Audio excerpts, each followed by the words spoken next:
ओम नमः शिवाय। यूट्यूब के चैनल मंत्रिक विज्ञान में आपका स्वागत है। क्या आप खूबसूरत तो हो लेकिन और खूबसूरत दिखना चाहती हो या चाहते हो? आप बलवान तो हो लेकिन और बलवान दिखना चाहते हो या चाहती हो? तो इस वीडियो को अंत तक देखिए। इसका भी एक सिद्ध मंत्र है। सिर्फ मंत्र जान लेना ही काफी नहीं, उसके जपने का तरीका, उसको प्रयोग कैसे करना है, ये बहुत महत्वपूर्ण है। और प्रयोग करने के बाद उसको सस्टेन कैसे करना है, ये सब महत्वपूर्ण बातें हैं। क्योंकि जो खूबसूरती आपने इस मंत्र के द्वारा हासिल की है, उसे कायम कैसे रखना है, यह भी तो बहुत महत्वपूर्ण बातें हैं। खूबसूरती का सीधा कनेक्शन त्वचा से है। त्वचा खराब रहती है तो आप खूबसूरत कैसे रह सकते? आपको भूख भी अच्छी लगती है, खाते पीते भी अच्छा हो, मनपसंद की चीजें खाते हो, लेकिन फिर भी आपकी जो त्वचा है, आपका रंग रूप है, वो सामान्य से नीचे है। आपने दवा बहुत खा ली है, दवा से कोई लाभ नहीं होता। जब भी ये आपने मंत्र करना है, लग्जरी नहीं करना। किसी बेड पर बैठकर, किसी सोफे पर बैठकर या कुर्सी पर बैठकर नहीं करना। इसको स्पेशल आसन पे बैठकर करना है। सबसे पहले तो भूख होती है कि अगर आपको भूख नहीं लगती तो हो सकता है कोई आपको स्ट्रेस हो मन से निकाल दीजिए। ये भी एक बाधा बनती है। पहले मैं उपाय बताऊंगा, फिर उसके बाद आपको मंत्र बताऊंगा, क्योंकि उपाय बहुत छोटे छोटे हैं और मंत्र भी इसका बहुत आसान है और बहुत सरल है। जो इस मंत्र से तरंगे निकलती हैं और जो तरंगे आपको चाहिए इस पर्पज के लिए, वो उसके लिए सक्षम है। पहले मैं छोटे छोटे उपाय बता रहा हूं। आपने क्रीम रंग के कपड़े पहनने हैं, उससे शुक्र ग्रह मजबूत होता है। इससे आपको यश और धन की प्राप्ति होती है। आपको सुख सुविधा की कमी नहीं रहेगी।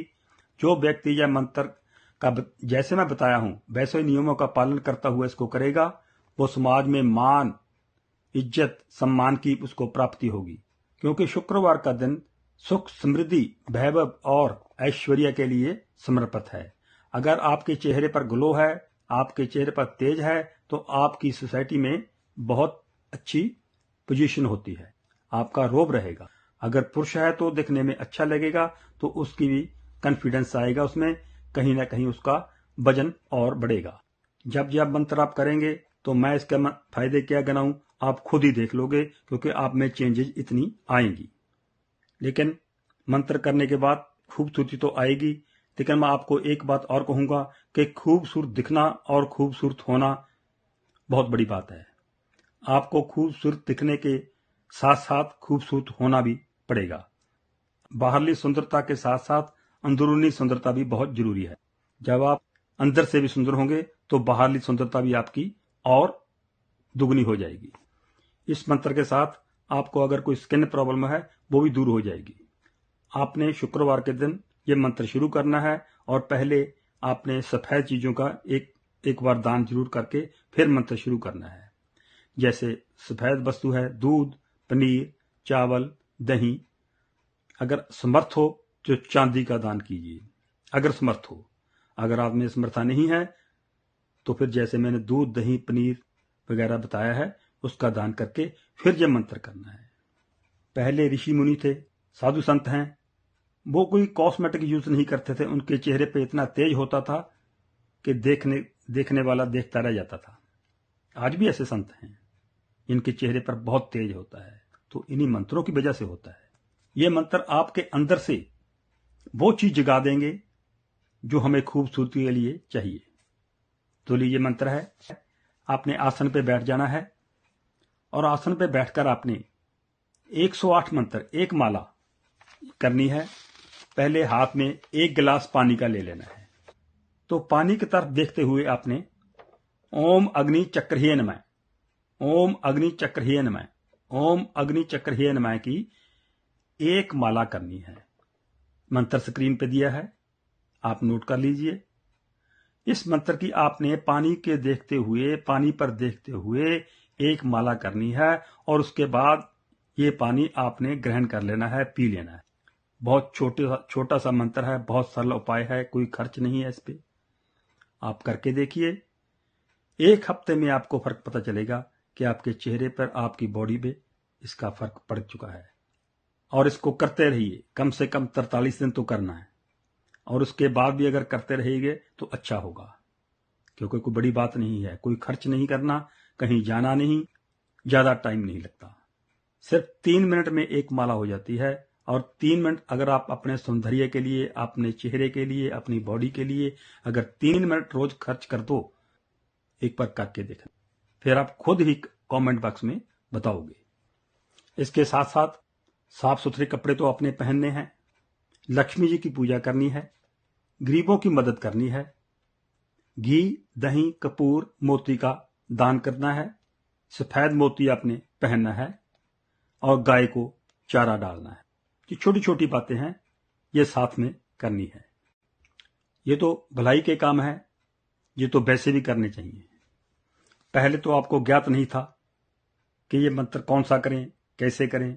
अब तो आपको ज्ञात हो गया, आपको मालूम हो गया, तो अब आपका फर्ज बनता है कि आपने अपने लिए खुद ही करना है। खुद करोगे तो अच्छा रहेगा।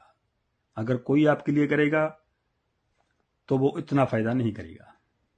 इन उपायों से शुक्र आपका बहुत ही बलवान हो जाएगा और आपको आगे बढ़ने का मौका मिलेगा। इस मंत्र का सब लोग फायदा ले रहे हैं, तो क्यों ना मंत्रिक विज्ञान परिवार के सदस्य इसका फायदा लें। इसलिए ये वीडियो मैंने आज अपलोड कर रहा हूं। तो आपने इसका भरपूर फायदा लेना है और दूसरों को भी देना है, क्योंकि ज्ञान जितना बांटोगे उतना अच्छा रहेगा। अपने दोस्तों में, अपने रिश्तेदारों में इस वीडियो को बांटो। जितना बांटोगे आपको उतना फायदा होगा, ये समझ लेना। क्योंकि जो सौंदर्य है, सुंदरता है, वो शुक्र ग्रह से रिलेटेड है। जितना शुक्र ग्रह आपका स्ट्रांग होगा उतनी ही आपकी खूबसूरती स्ट्रांग होगी। तो क्यों ना शुक्र ग्रह को हम स्ट्रांग करें। आजकल सब आदमियों ने अपनी अपनी कुंडली बनवा रखी है, चाहे वो पंडित जी से बनवाई हो या कंप्यूटर से कॉपी की हो। कुंडली के 12 भाव होते हैं। मैं आपको हर भाव का एक उपाय बताऊंगा, लेकिन आपने वही उपाय करना है जिस भाव में आपका ग्रह फाल करता है, पड़ता है। आपने पूरे 12 के 12 उपाय जो मैं 12 भावों को बताऊंगा, तो आपने 12 नहीं करने, आपने 12 में से एक ही करना है। वही करना है जिसमें आपका ग्रह फाल करता है, जिस साथ कर लेना। बहुत ही सिंपल उपाय हैं और करना और करके फिर देखना क्या सोने पे सुहागा। तो अगर आपका शुक्र प्रथम भाव में है तो आपने क्या करना है, अपने जब भोजन करना है तो भोजन के वक्त कुछ हिस्सा अपने भोजन से बचाकर अपनी थाली में से कुत्ते और पक्षियों को देना है। सास ससुर से शुद्ध चांदी ग्रहण करनी है। समर्थानुसार जितनी भी उनकी समर्था है, आप उनसे चांदी थोड़ी सी ले लें से अपने सास और ससुर से, अगर आप शादीशुदा हैं। अगर शादीशुदा नहीं हैं तो अपने माता पिता से उनकी हैसियत के मुताबिक आप उनसे चांदी ले लीजिए। किसी भी जरूरतमंद को दे दें, जौ और सरसों, या मंदिर में दे दें जौ और सरसों, उनका दान दें, आपके लिए बहुत ही शुभ रहेगा। पत्नी के सिर पर कोई सोना पहनाएं, जैसे बाल संभालने वाली सुई होती है, या कुछ क्लिप, या अपनी हैसियत के मुताबिक उनको सोना पहनाएं। ये प्रथम भाग वाले करेंगे जो मैंने पहले बताया है। उसके अलावा जिनका शुक्र पहले भाव में पड़ रहा है, अगर आपका शुक्र किसी का दूसरे भाव में पड़ रहा है, वो क्या करेगा, वो आलू, दही और मक्खन का दान देगा। किसी जरूरतमंद को दे देगा या किसी मंदिर में दे देगा। जिसका शुक्र तीसरे भाव में है उसने क्या करना है, अगर शादीशुदा हैं तब भी अपनी पत्नी से दोबारा शादी कर लें। बहुत ही कारगर उपाय है। घर में जो संगीत सुन रहे हैं उसकी आवाज़ थोड़ी धीमी रखें, ज़्यादा लाउड में ना सुने। अगर आपका चतुर्भाव में है शुक्र, आपके लिए भी यही है कि आप अपनी पत्नी से दोबारा शादी करें, सदाचार का पालन करें। ये चतुर्भाव वालों के लिए है। अगर आपका शुक्र पंचवें भाव में है तो सदाचारी बने, गाय की सेवा करें, माता पिता की इच्छा के विरुद्ध प्रेम विवाह ना करें। अगर आपका शुक्र छठ भाव में है तो नारी का सम्मान करें। घर की स्त्रियां कभी भी कहीं भी नंगे पांव ना जाएं। अगर घर में भी चलना है तो नंगों पांव नहीं, बेशक जुराब पहन लें, लेकिन नंगे पांव नहीं चलना। अगर आपका शुक्र सप्तम भाग में है तो सफेद के अतिरिक्त अन्य रंग की जो गायें हैं उनकी सेवा करें।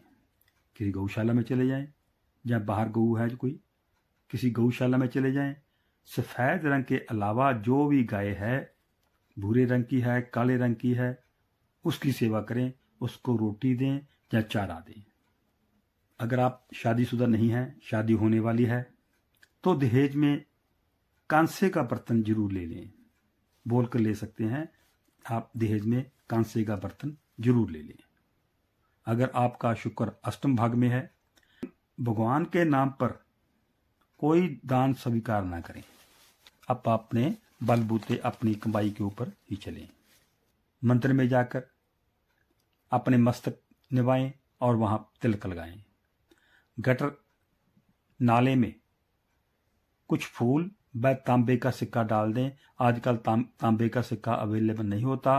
कोई भी तांबे का पीस लेकर उसमें छेद निकाल लें और गटर में या नाले में वो एक फेंक दें।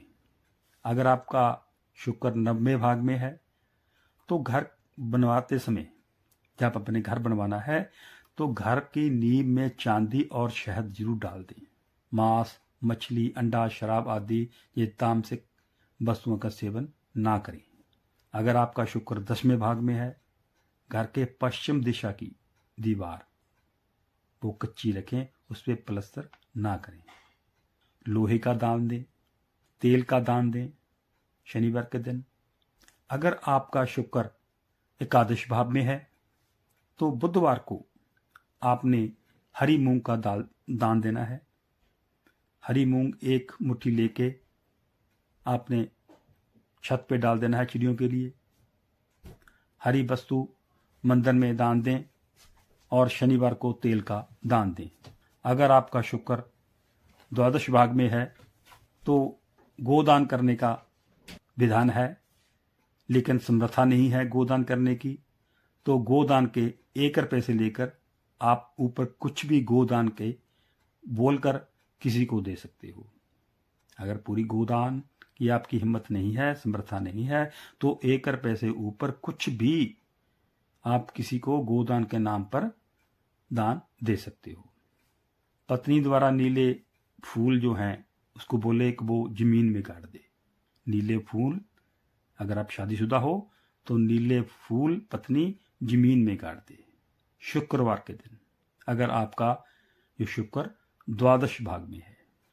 और घर में शुद्ध घी का दीपक जलाएं अगर आपका शुक्र द्वादश भाग में है। आप उस मंत्र के अलावा, उन उपायों को अलावा, जिस घर में भी आपका शुक्र पड़ता है, आपने जितने भी मैंने उपाय बताए हैं सब करने की जरूरत नहीं है।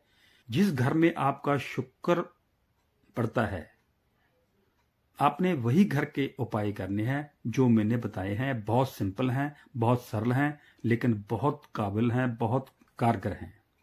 आप एक बार करके देखो, आपकी पर्सनैलिटी, आपका नाम, यश, कीर्ति कितना ऊंचा जाएगा ये आपने कभी सोचा भी नहीं होगा। ये मेरा परीक्षित है, आजमाया हुआ है। क्यों ना मंत्रिक विज्ञान परिवार के सदस्य भी इसको आजमाएं और इसका फायदा लें। ओम नमः शिवाय।